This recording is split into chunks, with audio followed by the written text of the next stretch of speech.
اعوذ من الشیطان الرجیم بسم اللہ الرحمن الرحیم السلام علیکم ورحمۃ اللہ وبرکاتہ۔ پوری دنیا کے لوگ اس وقت دھڑکتے ہوئے دل کے ساتھ، دلوں کی صدا لبیک یا حسین کے ساتھ کربلا مقدسہ پہنچ رہے ہیں اور پہنچنے والے ہیں۔ اربعین حسینی پوری دنیا کو پیغام دیتی ہے کہ کس طریقے سے یکجا ہو کر، ایک ساتھ ہو کر اور ایک زبان ہو کر، جہاں بار بار میں کہتا ہوں کہ زبانیں گنگ ہو جاتی ہیں، سرحدیں مٹ جاتی ہیں، لیکن اس کے باوجود بھی آج پوری دنیا میں کس طرح سے پیغام حسینی کو پہنچنا چاہیے اور ایک مشعل راہ کے طور پر نوجوانوں کے لیے کیا لائے عمل ہونا چاہیے۔ ہم جب بھی بات کرتے ہیں تو ہم اپنے عالم دین کی طرف ضرور دیکھتے ہیں۔ ہمارے عالم دین ہمارے لیے اسوہ بھی ہیں اور ایک رول ماڈل بھی ہیں اس وجہ پر کہ وہ تعلیمات معصومین کی ترویج کرتے ہیں اور لوگوں تک پیغام حسینیت پہنچاتے ہیں۔ اس وقت کربلا مقدسہ سے میں آپ سے مخاطب ہوں، آپ کا میزبان اطہر کاظمی، اور اس گفتگو کو آپ تک پہنچانے کی سعادت حاصل کروں۔ ہمارے ساتھ روبرو ہونے جا رہے ہیں حجت الاسلام والمسلمین علی جناب مولانا سید کلب زید صاحب قبلہ، اور ان کا پیغام اس وقت بے حد ضروری ہے ان لوگوں کے لیے جو اربعین حسینی میں آئے ہیں اور جو لوگ یہ امید کرتے ہیں کہ اگلے برس وہ بھی بین الحرمین کے درمیان اپنے دونوں آقاؤں کے سامنے اپنا سلام کا نذرانہ پیش کریں اور اسی تاسی کے ساتھ اپنی زندگی کو بسر کریں۔ بہت بہت خیر مقدم ہے سرکار۔ پہلا سوال یہ ہے کہ ہم اربعین حسینی کو مقصد حسین کے ساتھ، تعلیمات معصومین کے ساتھ، مشن حسینی کے ساتھ کیسے اب دوسرے تک پیغام پہنچا سکتے ہیں؟ شروع کرتا ہوں میں اس اللہ کے نام سے جو رحمان و رحیم ہے۔ درود و سلام محمد و آل محمد پر کہ جس کی محبت میں اللہ نے پوری کائنات کو زیور وجود سے آراستہ کیا ہے۔ بالخصوص اطہر بھائی، آپ کا شکریہ کہ آپ نے مجھے یہ موقع دیا کہ میں اس عنوان کو مد نظر رکھتے ہوئے کچھ گفتگو کروں۔ یہ بہت بڑا میسج ہے، بہت بڑا پیغام ہے جو مہاراجہ عظیم الشان جہان تشیع آیت اللہ مرتضی انصاری و آیت اللہ نوری نے اس کو بہت زیادہ فروغ دیا اور اس کو بہت زیادہ مستحکم کیا تاکہ وہ لوگ جن کے پاس زیادہ راہ نہیں ہے، تمام علتوں میں ایک یہ بھی علت ہے کہ بہت ایسے لوگ ہیں کہ جو سواریوں سے منزل مقصود تک نہیں پہنچ سکتے، ان کے پاس ایک یہی ذریعہ ہے کہ وہ چل کے وہاں تک پہنچ سکیں۔ تو چلنا اپنے آپ میں ایک بہت بڑا پیغام ہے کہ وہاں سب کے ہمراہ جا کر منزل مقصود تک پہنچ کر راہوں میں بچھڑے ہوئے لوگ جو وہاں موجود رہتے ہیں ان کے ہمراہ راستوں میں جو پیغام ہوتا ہے وہ پیغام بہت منفرد ہوتا ہے، اس کا اثر بڑا منفرد ہوتا ہے،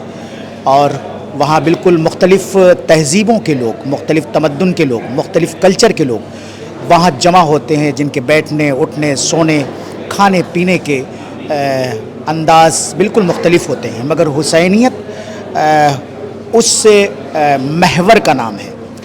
حسینیت اس سے سینٹر کا نام ہے کہ جہاں پہ ساری تہذیبیں انسان بھول کر صرف اپنے آپ کو یاد رکھتا ہے کہ میں صرف و صرف حسینی ہوں۔ جہاں حسینیت کا پرچم اگر آپ کو دکھے تو سارے کلچر انسان، ساری تہذیبیں انسان بھول کر صرف و صرف یہ یاد رکھے کہ میں حسینی ہوں، اور جتنے بھی یہاں پہ لوگ سفر کر رہے ہیں وہ سب حسینی ہیں۔ ایک چیخ و پکار نہیں، ایک آواز نہیں، ایک صدا نہیں، لوگوں کو ایک دوسرے سے دھکا بھی اگر لگتا ہو تو کسی کو کسی سے شکوہ اور شکایت نہیں ہے، کیونکہ سب کی منزلیں ایک ہیں۔ تو اس کا مطلب یہ ہے کہ جہاں منزلیں ایک ہوتی ہیں وہاں شکوہ نہیں ہوتا، اور جہاں منزلیں، جہاں ہدف مختلف ہوتا ہے وہاں شکوے اور شکایت کی گنجائش ہوتی ہے۔ تو یہاں ہر چلنے والا اس کے انداز حتماً مختلف ہو سکتے ہیں، کوئی آہستہ چلتا ہے، کوئی بہت تیز چلتا ہے، کوئی بہت آہستہ چلتا ہے، کوئی خوب تیز چلتا ہے، لیکن جو بھی چلنے والا ہے اس کے انداز مختلف ہو سکتے ہیں، مگر سب کا ایک ہی ہدف ہے، مجھے کربلا تک پہنچنا ہے۔ اور کربلا کے لیے میں کہوں کہ جو ادیان میں بلیو نہیں کرتے وہ بھی کربلا میں بلیو کرتے ہیں۔ ایک کتھاکار ہیں مراری باپو، آدرنیہ مراری باپو، جنہوں نے رام کتھا میں ایک بہت بڑا نام کیا ہے۔ وہ کہتے ہیں کہ سن 61 ہجری کے پہلے کربلا کے ہر ذرے نے آواز دیا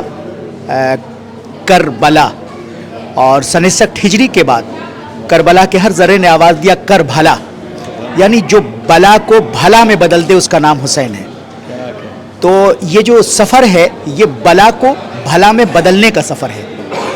یہ وہ سفر ہے کہ جہاں پہ انسان ایک مقصد کی طرف وہاں پہنچ جائے. ویسے تو آپ دیکھیں ہر انسان عالم مسافرت میں ہے. سفر کی بہت ساری قسمیں ہیں. جو سفر میں ہے وہ بھی سفر میں ہے, جو سفر میں نہیں ہے وہ بھی سفر میں ہے. دنوں کا سفر ہے, راتوں کا سفر ہے, مہینوں کا سفر ہے, سالوں کا سفر ہے, سب سفر میں ہے. اور یہ سفر بہت منفرد ہے, اس کا پیغام بہت ہی منفرد ہے. ہم سب وہاں جمع ہو جاتے ہیں کہ جہاں کا انفراسٹرکچر یہ اجازت نہیں دیتا کہ اتنے لوگ جمع ہو سکتے ہیں, کیونکہ کیپیسٹی سے زیادہ اگر بستیاں آ جاتی ہیں تو حقیقت میں وہاں کا انفراسٹرکچر چرمرا جاتا ہے. مگر یہاں کا انفراسٹرکچر اسی طریقے سے کام کر رہا ہے اتنی لوڈ ہونے کے باوجود بھی. اس کا مطلب یہ ہے کہ یہ اس کا سفر ہے کہ جس کا اختیار زمین کی وسعت میں ہے, کہ وہ چاہے تو زمین کو نقطے میں بدل دے اور وہ چاہے تو زمین کو پھیلا دے. اس کا اختیار اتنا ہے, خدا نے اس اختیار کے لیے اسے ذخیرہ قرار دیا ہے. تو یقینی طور پر ہمیں اپنے کلچر کو, اپنی تہذیب کو, وہ تہذیب جو مثنویت سے مربوط ہے, وہ تہذیب جسے ہم نے بنایا ہے, وہ تہذیب جسے ہمارے باپ داداؤں نے بنایا, اس تہذیب کو چھوڑ کر اس تہذیب کا سفر ہے کہ جو تہذیب امام حسین نے وہاں مضبوط کیا ہے کہ اس تہذیب کو اپنا کر تمہاری دنیا اور آخرت دونوں آباد ہو سکتی ہے. یہ وہ سفر ہے کہ جو انسان کو بزدلی سے شجاعت کی طرف لے جا سکتا ہے.